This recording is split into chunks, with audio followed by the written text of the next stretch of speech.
So with another new radio today. This was a special request, and we had one in stock, so it wasn't difficult to actually fit in the time to do it. I think I've got 45 minutes, so let's see if I can do it in one fell swoop and not have to repair the new set. This did come from our wholesaler, so unlike the last one I did which came broken, this is the PNI HP6500, which is their small one of these radios, and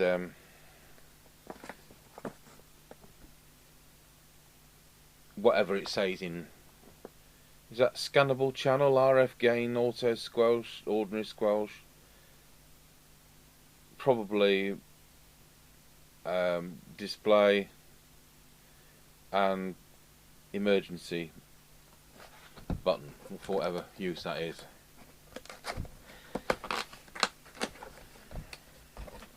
Somebody messaged me and said that it was tossing up between the 9500, is it, or 9100. I said don't buy the 9100, it's got major software issues. So we've got the usual little 9001 is the one with the major software issues. We did very well with the 8000, 8001, 8024. The 8500 doesn't appear to be available. That was over power at 5 watts. We couldn't turn it down, and that's annoying. And then we're doing this one. So then we've covered the whole range. We're going to look at some of the aerials as well. We have bought them in. So put those on one side.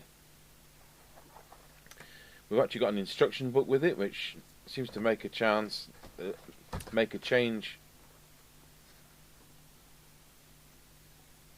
And hopefully it's got English in it. Yeah, it looks like it's the first language. Excellent. So it's another one of these little sets, looks a bit like the Midland M Mini and the CRT whatever, and we've got a cigarette lighter lead.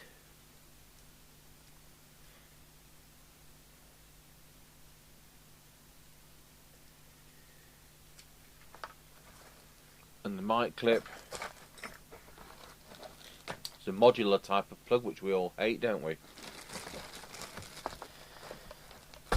But at least it's a pluggable mic, and of course not all of these tiny sets have a pluggable mic.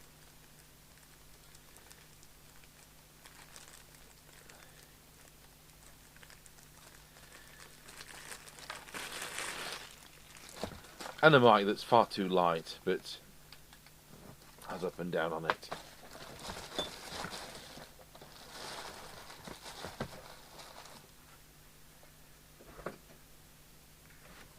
And the little slide mount.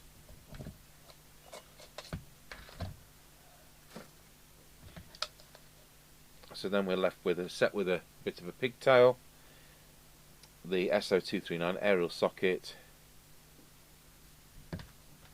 changes glasses, made in China, and it distinctly says 12 volts.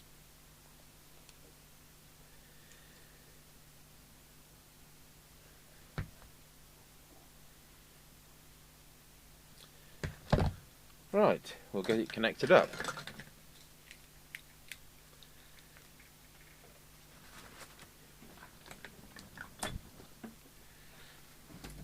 Power supply is at 13.6 volts.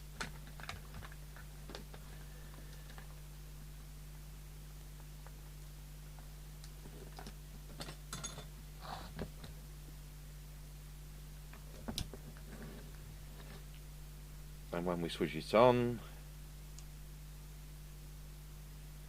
it's in CE mode, channel 22.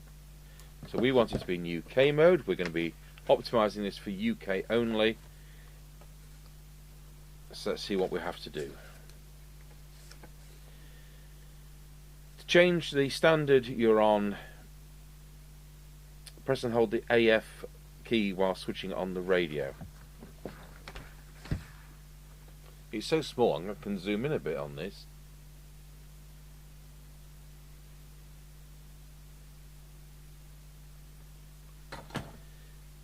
So there's the AF key, switch it on.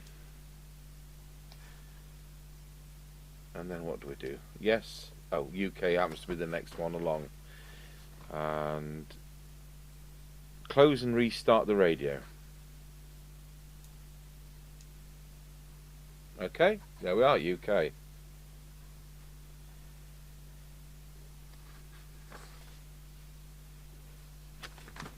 It says in the spec here it's 13.8 volts.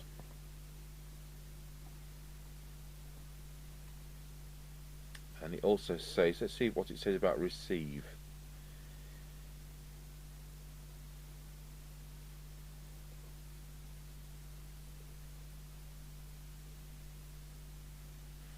Better than 0.25 microvolts for 12 decibel cyanide. Well, I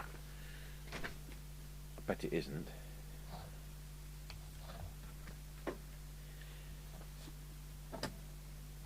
So we can find the aerial connector for the test instruments, which is enormous.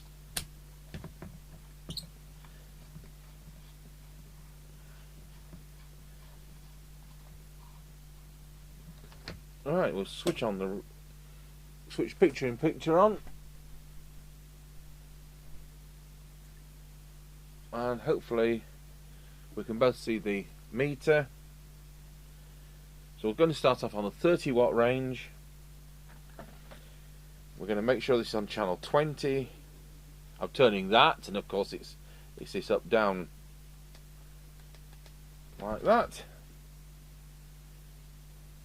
And after a half-second delay, we have got just over 2 watts. Let's put it on the other range, 2.5 watts. So we better unscrew this radio, and to do that we need a very small Torx.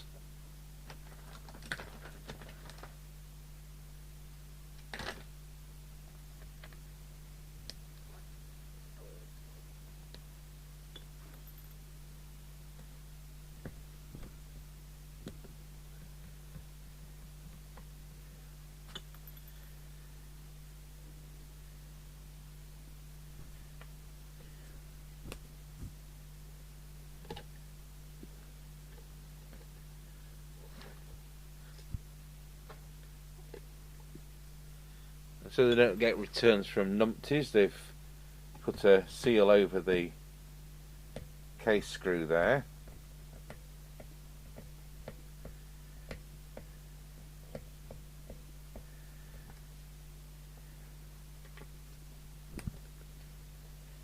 There we are, that's invalidated the warranty. Can you see how thrilled I look? So it's a plastics case. I've got metal, die-cast metal for the heatsink in the centre, and the lids are both plastics material. There's lots of unpopulated areas for different models from, it's been going on for years. It's even 1981 with the Cybernet sets. You bought the Rotel 220 and half of it was populated, and you bought the Rotel 240 and most of it was populated. So I've no doubt I've seen this before, but we'll have to start from scratch because I've got a memory like a sieve. Conveniently, it says FM mod, which must mean deviation, AM mod, which we don't need to touch, 1 watt, I think that's when you've got the it in German mode, isn't it? So that whether or not that's the power one or whether the next one up is, I'm not sure.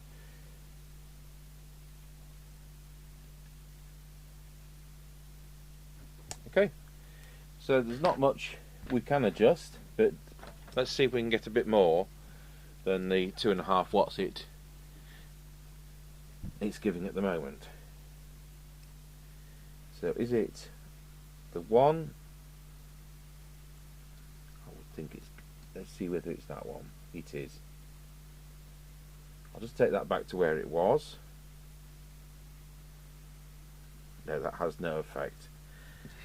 Now it's got a transmit bar graph on the front. What I'm going to do is, whilst transmitting, we'll adjust that. So at the moment it's 2.5 watts and we've got 4 bars. Now turned it down to 0.2 of a watt and it's still 4 bars. Turned it up to beyond full scale deflection, so probably about 3.5 watts, it's still 4 bars. So it's just a glorified TX light. So it's a load of bull. That is not a TX meter.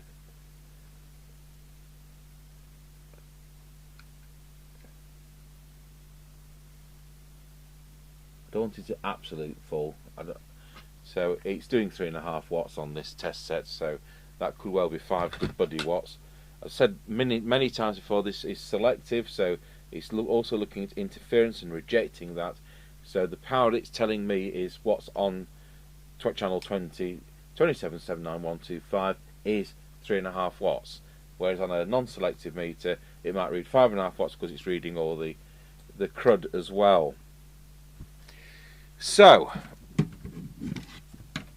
let's look at deviation.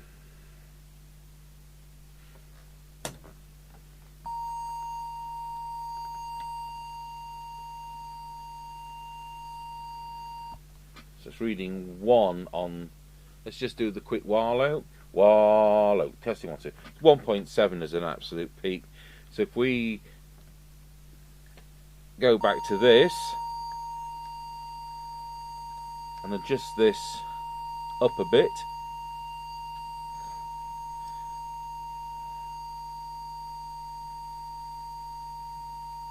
probably about there. Wallow. 1, 2. That's about it. Absolute maximum of 2.5 and deviating around about 2.2. So that's brought that up from 1.7. That's brought the power up from 2.5 watts to 3.5 watts.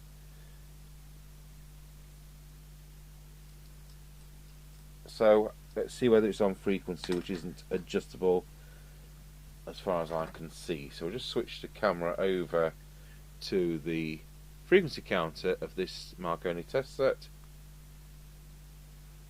So we should have 27.79125, 27.79134. I mean, that's really spot on, isn't it? And as the radio will age, that will drop. But I can't see it's adjustable, and that's par for the course, unfortunately, with some of the newer sets. Bear in mind the 1981 Uniden sets weren't adjustable either, so it's nothing new, and it's nothing to worry about. It just isn't ideal. So that's covered the transmitter for what it's worth.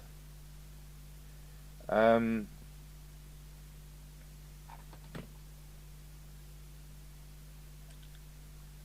go over to receive.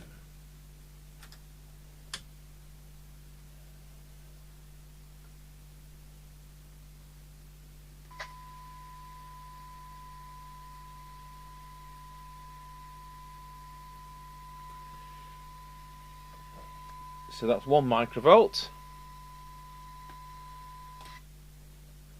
That's 0.3 of a microvolt, and the squelch has come in. So we need to adjust that. It's an auto squelch at the moment.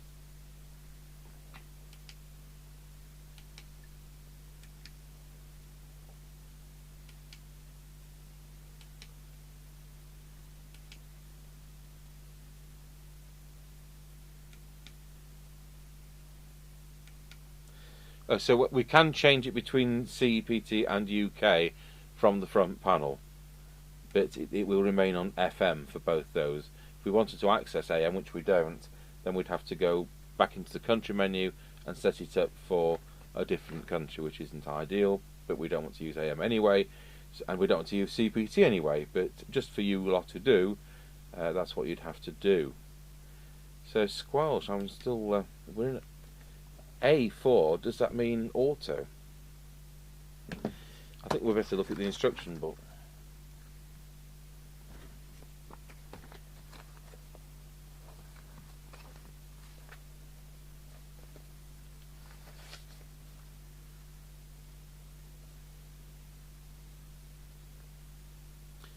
So A1 is the lowest level, A9 is the highest level.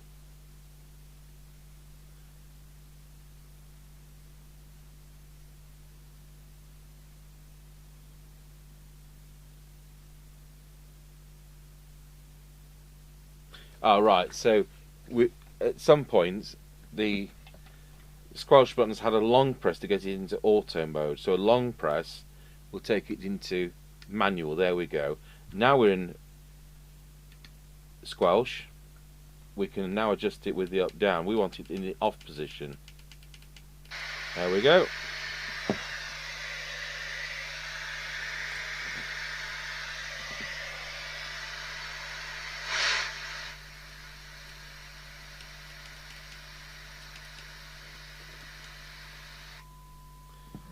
And there we have it.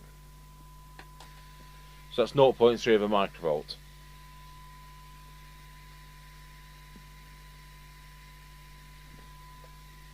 There's no internal adjustment here for squelch, so you get what you're given. So what I'm wanting to do now is read the sensitivity. So we can't do any adjustments, it's just how it is.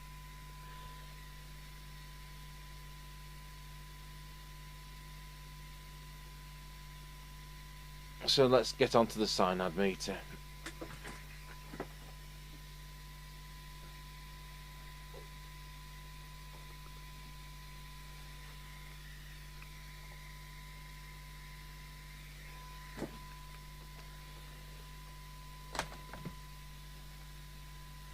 So plug the test instrument in. Now one of these small sets, it seems to short out the audio when we've connected it to our test setter. So I hope it's not this chassis, because it's frustrating that.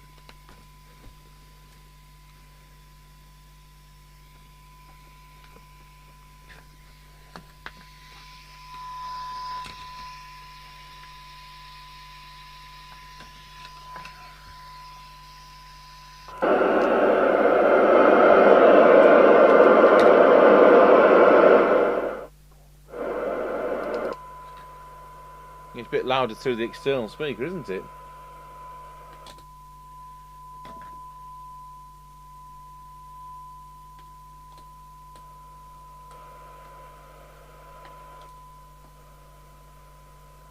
Right, we'll get the notepad.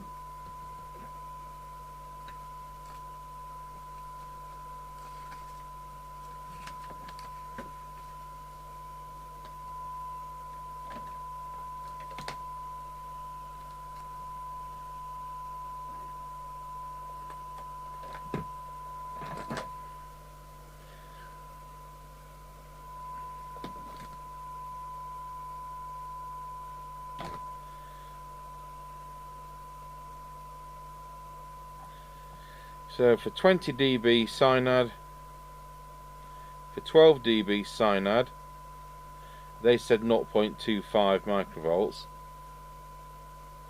and for 10 dB cyanide. So that's 20, and actually it's really good. Honestly is. It's 0.7 of a microvolt for 20 dB cyanide. So let's see about 12.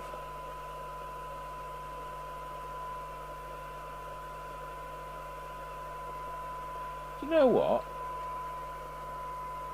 He says better than, and it's rarely that we see 0.25 for 12 decibel cyanide. It really is. It is an incredible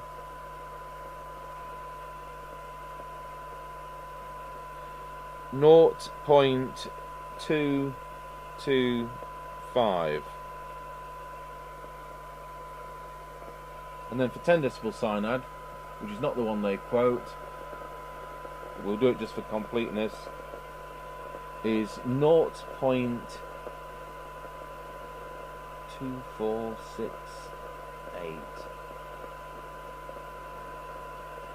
0.178 microvolts. They are truly remarkable figures.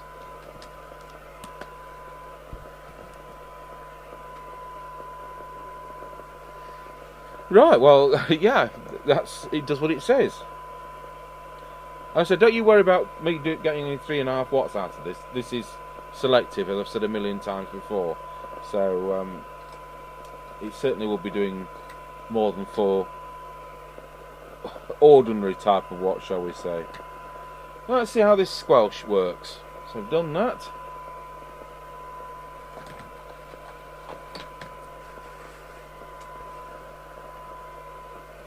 Pop the camera onto the attenuator of the test set.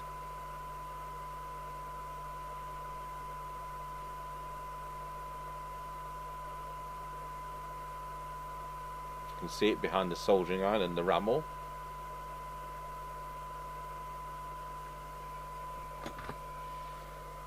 So just turn that down further. That's 0. So that's 0.3 of a microvolt. 0.2, 0.15, 0.1, 0.06 is as far as this goes. And you can still hear that tone. Listen as I turn off the tone. I'm back. It's still there. It's an incredible, well, 0.05 microvolts. I'm off the clock.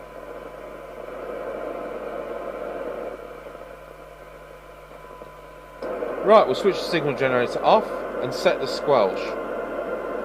So, manual squelch, and we'll set that at 1, minimum squelch, and let's see what happens.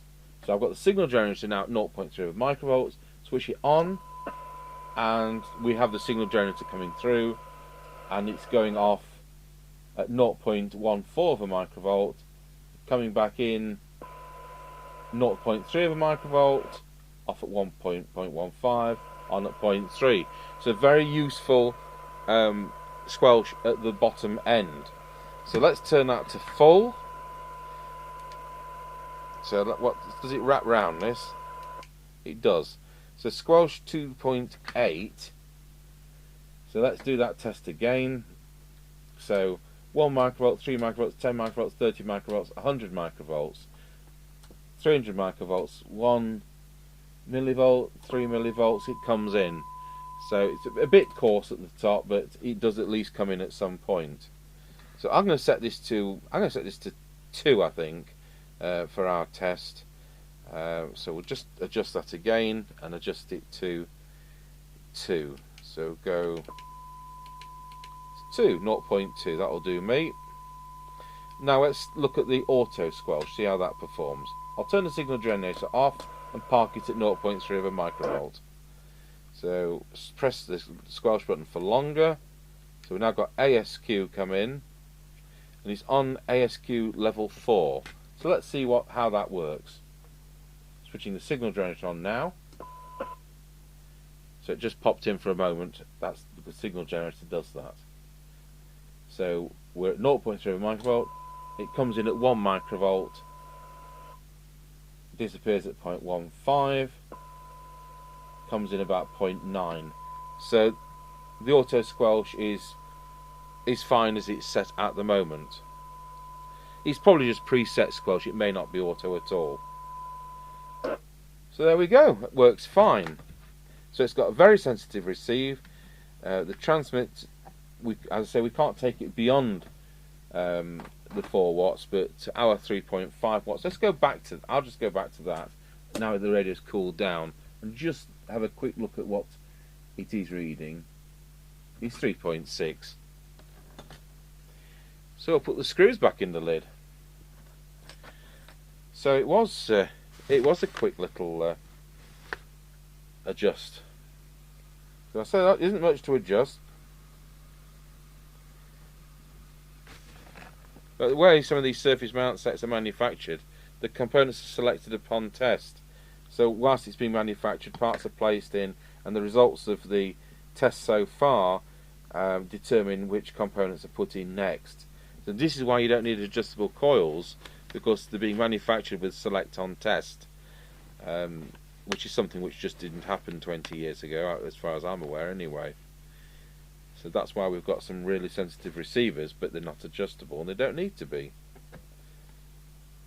So we couldn't optimise it for the UK because there's nothing to optimise. So it's going to work just as well on the CPT band, which we here are not interested in.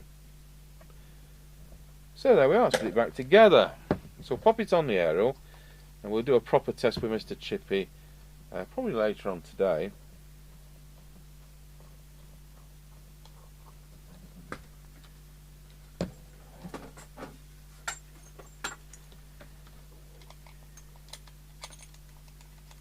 I'll take it off the test instruments as well.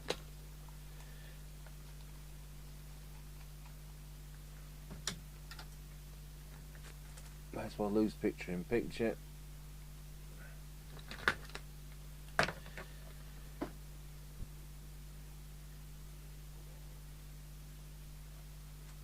So what's on 19? So go back to manual squelch. Oh, it's got this RF gain, so that will happen there is you press RF gain and then you're going to be able to adjust that up and down.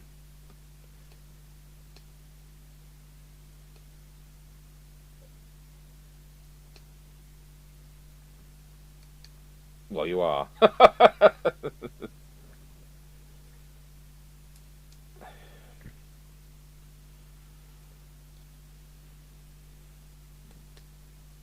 We'll go back without it. So at the moment it's set at, you can adjust that.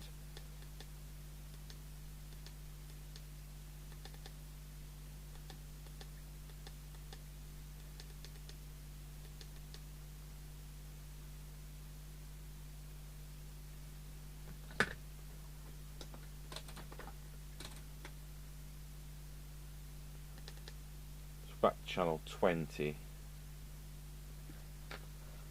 I'm not going to plug the aerial back in, we'll just oh, the signal generator back in, but I will just put it near.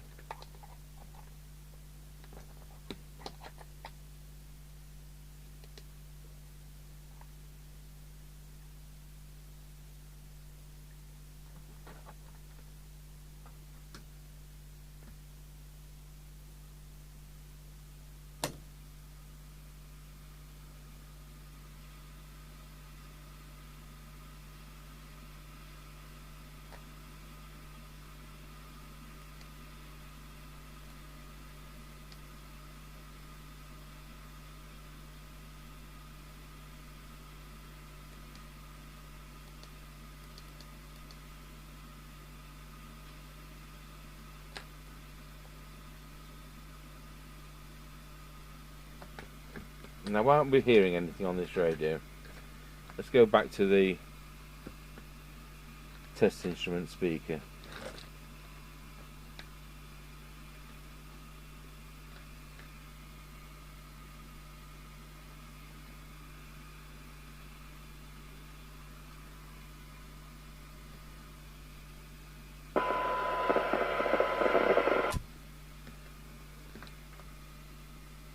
Okay, so it's not now working on its internal speaker.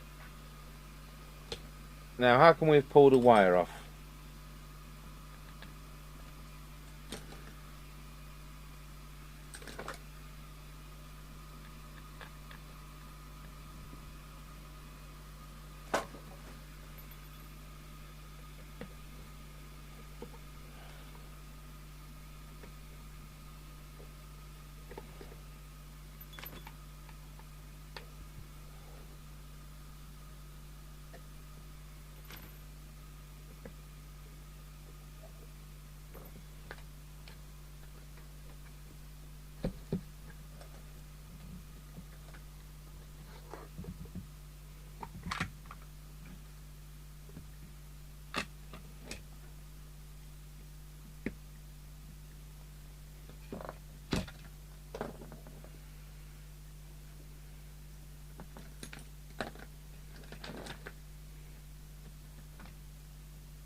Oh dear, don't say we've got a dodgy extension speaker socket before we've even started.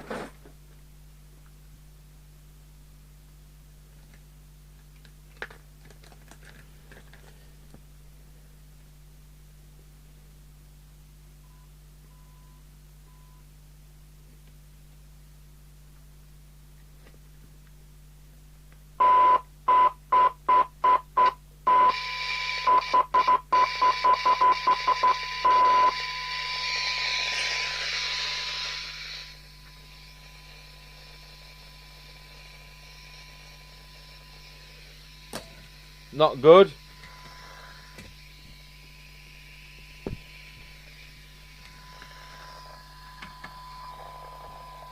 And I haven't got an oversized plug, so either that's a bit tarnished inside and putting it in and out a few times has cleaned it,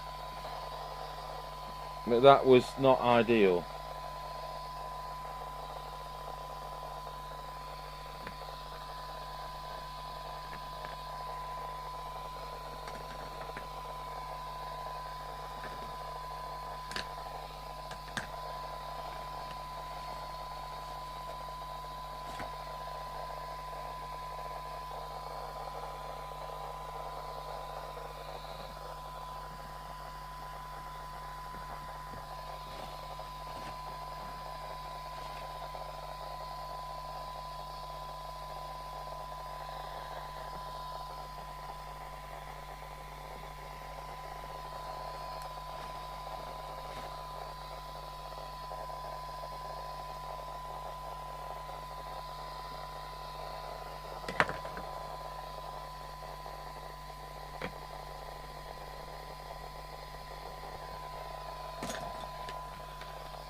Okay, so what we were doing, can't even remember what we were doing.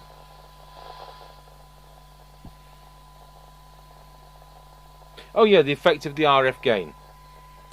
So let's have a look.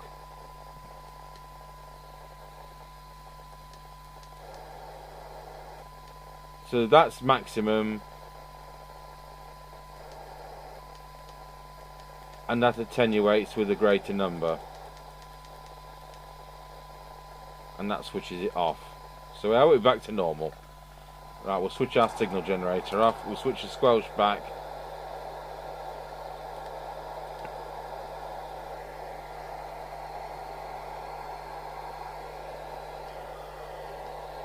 and we'll knock that up until we have squelch action. So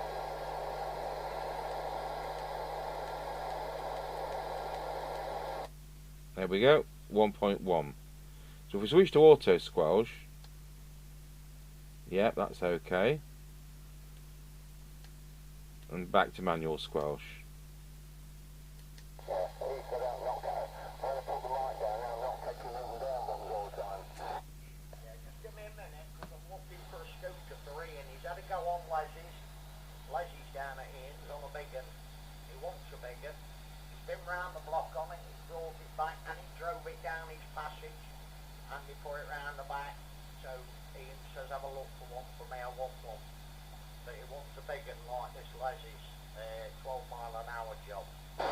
One on a quick Roger. I expect they're talking on burners anyway. I'm just trying to see if I can see your area lighting up, mate, but you're too far behind. Look at there now. Farmers are on that channel 28 usually. Okay, well it's picked up. It says it's a very sensitive receiver. It's certainly picked up a couple there. So we'll do a proper test on that. It was just a bit disappointing that plugging the extension speaker stopped the socket from switching when I went back. Not everybody wants to go inside the set, break the warranty seal, and faff about with the that. But hopefully, whacking in a few times cleaned it. Not good, but other than that, that works very well. So we'll see. What have I unplugged the aerial for? I really do some daft things sometimes. We need to do the on the air test, don't we, with Mr. C? So we'll leave that connected. And we'll put that to channel 20. Ready. Oh, 31 we use, isn't it? Right, thank you for watching the PNI Escort HP6500, current model from PNI Romania.